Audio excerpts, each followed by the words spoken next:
Halo, Assalamualaikum warahmatullahi wabarakatuh. Eh, Perkenalkan, nama saya Fadil Hanif Fadil Rahman dari Prodi D3 Administrasi Bisnis, kelas 1 ABS. Pada hari ini, dalam kesempatan ini, saya akan mempresentasikan buku yang berjudul Good Habits, Bad Habits, yaitu karyanya Wendy Wood. Di sini, saya akan menjelaskan bagian 1. Baik, sebelum saya masuk ke materinya, saya ingin membacakan resensi dari buku ini terlebih dahulu. Judul bukunya itu Good Habits, Bad Habits. Penulisnya itu Wendy Wood, penerbitnya Gramedia Pustaka Utama, tahun terbitnya itu pada tahun 2019.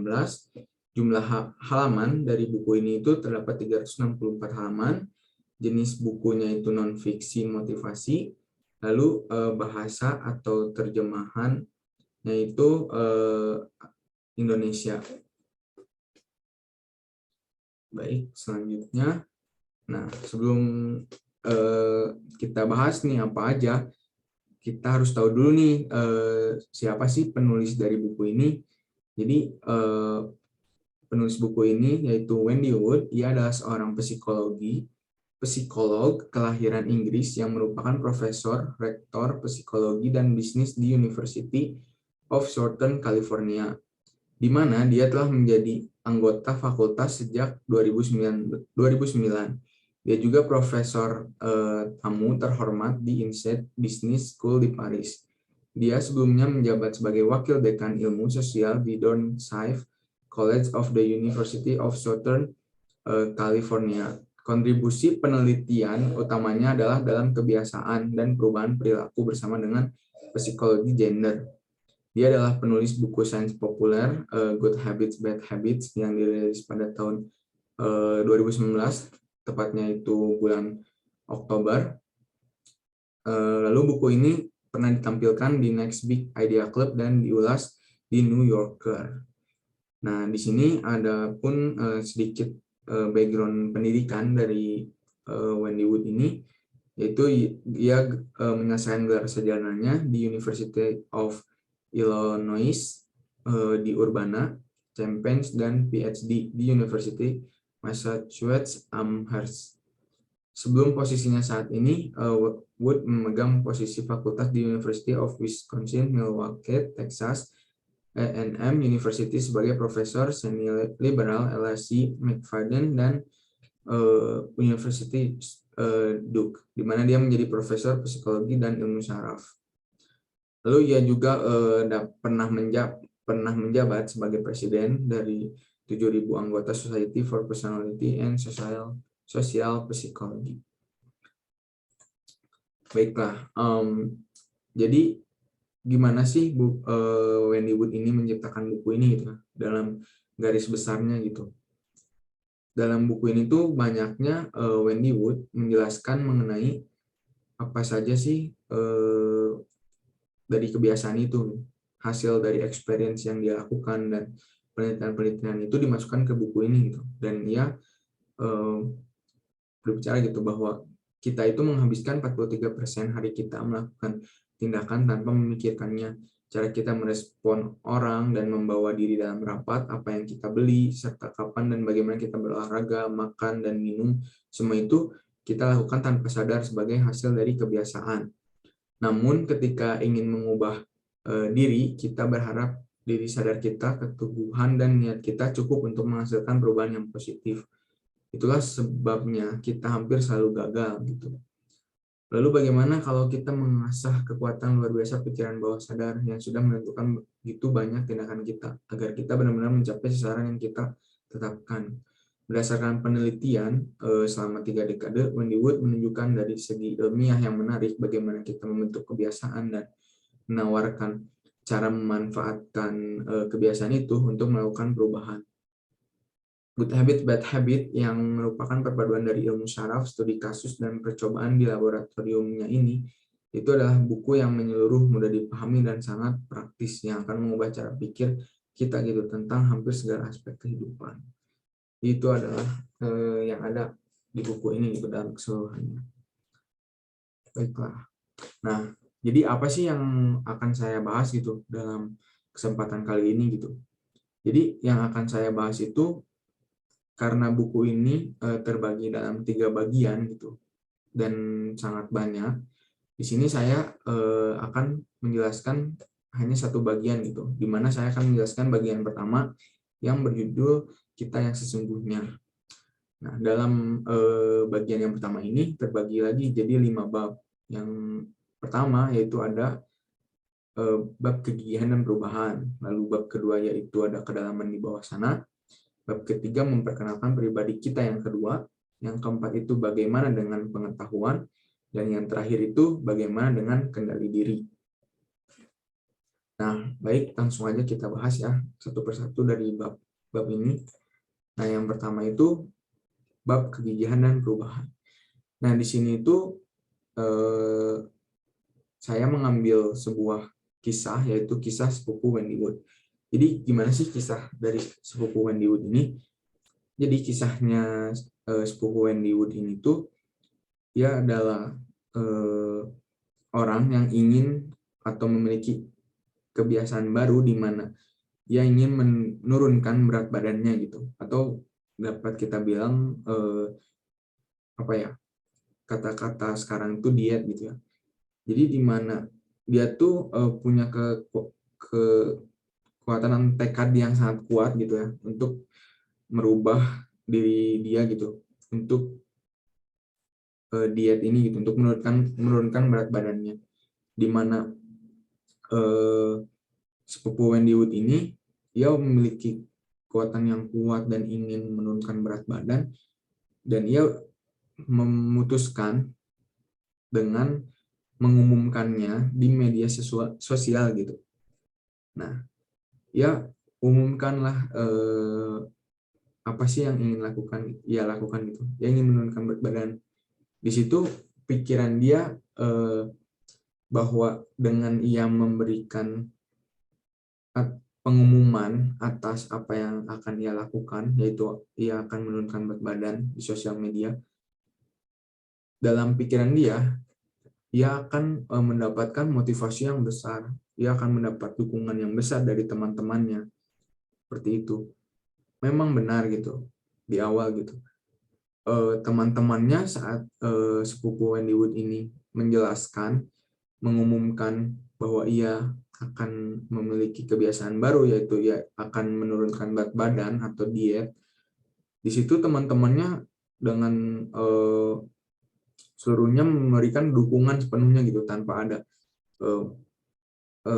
negatif yang diberikan gitu kepada sepupunya ini. Semuanya adalah hal baik gitu, hal dukungan untuk agar tercapai gitu sepupu Wendy Wood ini. Apa yang ia lakukan.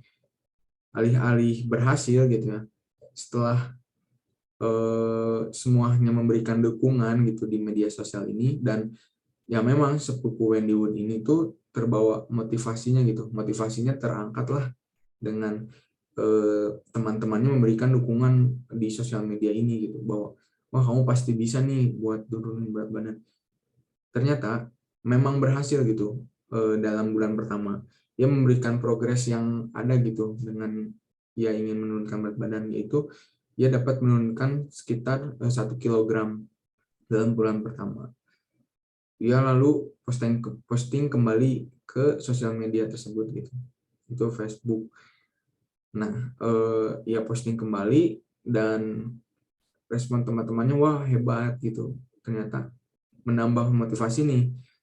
Tetapi setelah itu beberapa bulan kemudian gitu ya, ternyata hal itu tuh malah ia tidak bisa lakukan kembali secara seperti apa yang ia lakukan di bulan pertama gitu. Makin ke sini progres yang ia hasilkan makin tidak ada gitu. Hal tersebut malah saat ia melontarkan ke sosial media dan mengumumkan ke semua teman-temannya, malah menjadi sebuah umpan balik yang negatif kepada dirinya, di mana saat ia memberikan progres yang malah buruk gitu, dan teman-temannya mungkin memberikan pikiran lebih gitu kepada sepupu Wendy Wood, di mana mungkin wah berhasil nih, tapi ternyata dalam realitasnya hal itu tuh nggak ada gitu. Dalam hal itu tuh kenyataannya sangat sulit dilakukan gitu. Hal ini menjadi umpan balik negatif gitu, di mana sepupu Wendy Wood malah memiliki beban yang lebih, di mana ia saat tidak bisa menurunkan berat badannya secara konsisten di awal gitu, malah ia ketakutan gitu bahwa wah, karena saya tidak bisa menurunkan berat badan lagi, malah jadinya malu dan malah terbebani dengan ya hal itu seharusnya tidak ada gitu jika si sepupu Wendy Wood ini tidak memostingnya gitu. Jadi kita itu membuat sebuah kebiasaan baru, jangan hanya memiliki kebiasaan biasa gitu, tapi kita juga harus memikirkan juga gitu dampak baik dan buruknya gitu terhadap semua hal itu gitu. Nah, setelah semua itu Wendy Wood sepupunya Wendy Wood itu lakukan, ternyata ya konsisten juga perlu gitu dalam membuat sebuah kebiasaan baru. Semuanya itu tidak bisa dilakukan gitu. Contohnya ya tadi itu Wendy Wood saat ingin menurunkan berat badan, tetapi ternyata di dalam realitasnya sangat sulit, beban sosialnya besar, malah yang terjadi membebani diri sendiri gitu. Makanya perencanaan yang baik juga diperlukan. Baik, kita yang selanjutnya. Nah, ini ada poin di mana slogan gitu ya, gantunglah mimpimu setinggi langit. Nah, emang bagus gitu, kita memiliki impian tinggi gitu. Tapi di mana saat kita tidak tahu apa yang akan kita tuju dan kita tidak tahu caranya dan kita tidak tahu bahwa kita mampu apa tidak, ya percuma gitu. Mimpi setinggi langit itu ya akan sulit dicapai gitu. Ketika kita ingin membuat sebuah mimpi tetapi kita tidak tahu apa yang akan dilakukan dan apa yang terjadi baik buruknya, ya mungkin contohnya ya seperti tadi gitu, sepupunya Wendy Wood ya akhirnya bukan berhasil tapi malah membebani diri sendiri. Dan yang kedua yaitu slogan Just Do It. Sangat terkenal slogan ini, dipakai oleh brand ternama Nike gitu ya, brand olahraga ternama, Just Do It. Menurut saya slogan Just Do It ini tuh ada sisi buruknya, di mana saat kita contohnya tadi ingin membuat sebuah kebiasaan baru, Just Do It ini tuh kan artinya ya lakuin aja gitu. Saat kita lakuin tanpa tahu gitu apa yang mau dilakukan dan konsistensinya tidak ada dan tidak tahu baik buruknya, ya sama aja gitu. Kita tidak akan tahu gitu bahwa apa yang terjadinya gitu. Ya Just Do It tahu gitu, tapi ujung-ujungnya pasti gagal untuk membuat sebuah kebiasaan baru jika menggunakan slogan Just Do It gitu. Oke, kita langsung aja masuk ke bab yang kedua ya. Yang bab yang kedua itu adalah kedalaman di bawah sana. Atau di sini gitu ya, saya menggunakan poin di mana experience sampling gitu. Nah, di sini tuh masuk ke penelitian-penelitian yang diadakan oleh Wendy Wood, di mana experience sampling ini tuh digunakan kepada partisipan, di mana partisipan ini dikumpulkan untuk diketahui rutinitas sehari-harinya gitu kan. Nah, experience sampling ini tuh sangat berguna gitu. Kita bakalan tahu gitu apakah kebiasaan kita tuh kebiasaan baru yang akan kita lakukan tuh dapat dilakukan apa tidak, di mana saat kita melakukan experience sampling kita bisa mendata gitu. Ada orang yang mungkin akan cepat untuk menuju kebiasaan barunya karena ia tahu gitu apa yang akan lakukan, apa yang kegagalan yang mungkin terjadi dan mungkin problem solvingnya bisa diketahui gitu. Tapi beda lagi dengan orang yang tadi mungkin dalam membuat sebuah kebiasaan baru menggunakan slogan lakuin aja gitu, yang nggak bisa seperti itu gitu, ujung-ujungnya ya gagal lagi seperti itu. Nah, lalu poin selanjutnya yaitu Journal of Neuroscience. Kita maksudnya perlu setengah detik lebih kuat, ledakan aktivitas meningkat. Nah, kalimat ini sangat ambigu, tapi maksudnya tuh dalam kehidupan sehari-harinya gitu ya. Misalnya, kita tuh kan gosok gigi, mandi, membersihkan diri lah. Semua itu kan kita tidak perlu berpikir lagi gitu untuk melakukan hal itu. Ya mungkin saat kita mengawali aktivitas di pagi hari atau menutup aktivitas saat ingin tidur, hal itu kan harus apa ya? Kita tuh tidak perlu dipikirin lagi gitu hal-hal tersebut. Contohnya mungkin saya sebagai muslim gitu sholat atau wudhu gitu. Nah, karena kita sudah terbiasa, kadang gitu akan muncul gitu kayak apakah kita udah sholat belum ya, apa kita udah wudhu belum ya, kayak gosok gigi tuh apa kita tadi udah gosok gigi, apa kita udah bersih-bersih ini itu. Nah, hal ini juga dibuktikan di Journal of Neuroscience gitu, di mana otak kita setelah memiliki sebuah kebiasaan gitu yang sudah menempel dalam otak kita dan tidak perlu berpikir lagi untuk melakukannya, dengan setengah detik saja mungkin jika kita dialihkan dengan aktivitas atau meningkat gitu, kadang kita jadi lupa gitu kita udah melakukan apa belum ya. Nah, hal itu adalah Journal of Neuroscience. Baiklah, kita langsung aja ke poin bab yang ketiga, yaitu memperkenalkan pribadi kita yang kedua. Nah, di sini ada sebuah quotes di mana andaikan kaum muda menyadari seberapa cepat mereka akan menjadi makhluk yang dikendalikan kebiasaan, mereka akan lebih memperhatikan tingkah laku mereka sewaktu masih dalam kondisi lentur. Kita membentuk takdir kita sendiri, baik atau buruk, yang tidak akan bisa diputarbalikkan. Nah, quotes ini sangat powerful di mana kita gitu ya, William James ini tuh ngasih tahu gitu bahwa saat kita gitu ya, kita sebagai anak muda, saat kita udah tahu gitu membentuk sebuah kebiasaan baik gitu, dan kita memiliki kebiasaan baik dan itu sudah menjadi dikendalikan gitu ya, kita tidak perlu memikirkannya, hal itu tuh bakalan memiliki impact yang besar gitu. Kenapa di waktu muda? Karena di waktu muda kita memiliki energi yang banyak, memiliki aktivitas yang banyak, dan pengalaman yang dapat dibuat itu banyak gitu, dan sangat fleksibel waktunya gitu ya. Nah, di mana kebiasaan ini tuh sebuah investasi di masa tua kita nanti itu. Saat kita tua, mungkin kebiasaan-kebiasaan yang kita buat dan baik gitu ya di masa muda kita, di waktu tua kita nanti yang memiliki kebiasaan baik gitu. Apa yang sudah dilakukan di masa muda gitu. Dan hal itu bisa merubah nasib kita gitu di masa tua nanti. Seperti itu. Nah, lalu ada juga eksperimen gitu ya di dalam buku ini, yaitu psikolog yang bernama Edward, berasal dari University of California, bereksperimen dengan tikus. Sama halnya seperti buku yang sebelumnya gitu ya, The Power of Habits, di mana si tikus ini diberi sebuah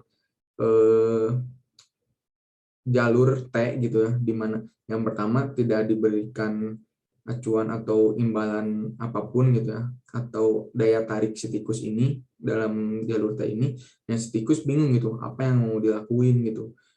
Beda halnya dengan eksperimen kedua, di mana si tikus ini dalam jalur T ini diberikan sebuah coklat, ditempatkan di jalur T ini. Nah, di situ si tikus tahu gitu apa yang mau dia lakuin gitu, pasti otomatis dia akan mencari sebuah coklat itu, aroma coklat itu.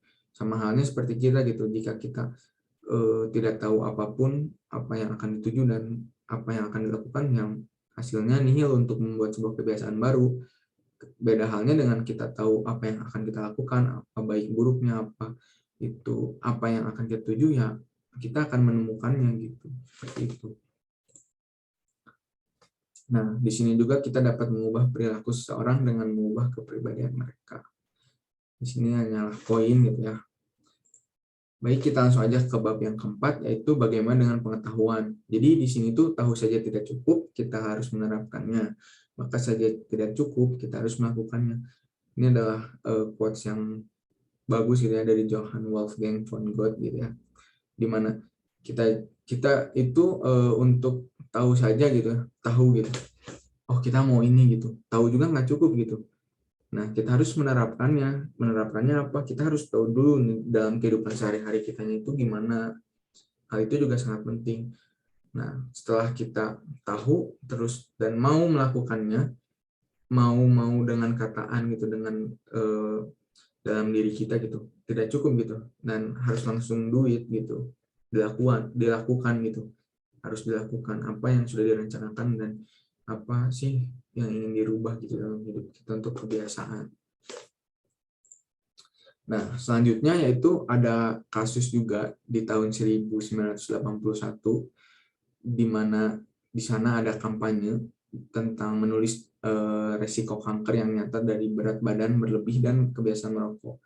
Dan di sini Kinzer mengajak National Center Institute untuk bermitra dengan agribisnis California, diwakili Yayasan Produce for Better Health Foundation menciptakan 5 a Day for Better Health, di mana saat itu edukasi mengenai apa ya, mengenai badan berlebih dan berat badan berlebih dan kebiasaan merokok sangatlah minim gitu ya pada tahun tersebut. Hal itu berimbas pada kebiasaan orang-orang pada saat itu, di mana berat badan berlebih pada saat itu, lalu karena lingkungannya yang sangat apa yang berpengaruh gitu seperti merokok dan lain hal. Nah, di situ ya kebiasaan buruk pasti terbentuk gitu dalam segi lingkungan tersebut. Nah, di sini Kinzer mengajak gitu ya sebuah kebiasaan baru yang bernama 5 a Day for Better Health. Untuk membuat kebiasaan baru juga ya tidak harus langsung gitu. Ya, di sini aja contohnya dia hanya memberikan 5 a day gitu, di mana 5 hari itu gitu untuk seenggaknya gitu lah, untuk lebih baik gitu hidupnya gitu. Nah, karena untuk membuat sebuah kebiasaan baru dan baik itu ya tidak bisa sekaligus gitu, secara bertahap gitu, sedikit-sedikit menjadi bukit mungkin ya, bisa disebut seperti itu. Nah, di sini dan saya tahu juga bahwa kebiasaan itu tidak bisa dihilangkan, tapi bisa dirubah seperti itu. Nah, baiklah langsung saja ke poin yang atau bab terakhir, yaitu bab bagaimana dengan kendali diri. Nah, di sini ada contoh eksperimen juga dalam buku ini, di mana anak-anak TK di Bing School di Stanford University masing-masing diberi satu marshmallow kecil di sebuah piring. Anak-anak yang berhasil bertahan selama 15 menit sebelum memakannya akan mendapatkan 2 marshmallow. Setelah memberi perintah ini, para peneliti meninggalkan si anak sendirian di sebuah ruangan. Anak-anak tidak mempunyai kesibukan ketika sedang sendirian dengan sebuah marshmallow. Nah, hampir 7.596 jatuh dalam godaan dan memakan marshmallow masing-masing. Kajian itu diselenggarakan lagi dengan berbagai godaan yang berbeda, termasuk kue pretzel dan kue kering berbentuk binatang. Dan dengan hasil yang serupa, rata-rata anak-anak menunggu sekitar 9 menit. Itu berarti sebagian besar dari 80 mereka kehilangan hadiah yang lebih baik. Nah, dalam hal ini kendali diri juga sangat penting gitu dalam membuat sebuah kebiasaan yang baik gitu dan baru gitu. Karena dapat dilihat gitu dalam eksperimen ini, ketika kita dapat mengendalikan diri kita untuk lebih sabar dan menunggu waktu yang lebih lama, ternyata imbalan atau hadiah yang dapat kita dapatkan juga akan lebih baik gitu. Berbeda dengan kita tidak sabar gitu. Contohnya ya saat kita ingin membuat sebuah kebiasaan baru dan kita tidak sabar dengan hasilnya, ya hal yang akan kita dapatkan juga ya tidak akan apa yang akan kita tuju juga gitu. Seperti itu. Nah, dalam hal ini yang mungkin bisa disimpulkan bahwa kata konsistensi sih yang sangat penting gitu ya. Karena saat semuanya tanpa konsistensi ini ya nihil gitu. Karena ya namanya kebiasaan ya harus setiap hari, nggak harus setiap hari sih. Mungkin harus selalu dilakukan gitu saat kita ingin mungkin ya saat kita ingin bisa menaiki sepeda atau hal itu ya mungkin kita harus sering, harus konsisten gitu ya. Hari ini berapa persen yang progres kita lakukan, ya selanjutnya juga harus sama gitu apa yang kita lakukan. Karena untuk membuat sebuah kebiasaan baru dan baik itu tidak mudah, tapi saat kita mencapai sebuah kebiasaan baru dan baik itu, hasilnya itu bakal kita bawa seumur hidup tadi gitu. Karena yang tadi bilang bahwa kebiasaan itu tidak bisa dibuang atau dihilangkan, tapi bisa diubah seperti itu. Baiklah, mungkin sekian yang dapat saya sampaikan dalam presentasi pada kesempatan ini. Mohon maaf jika saya tidak bisa dapat membahas keseluruhan dari buku ini karena panjang dan banyak sekali bab dari buku ini. Terima kasih yang sudah mendengarkan dan mohon maaf jika ada kesalahan. Wassalamualaikum warahmatullahi wabarakatuh.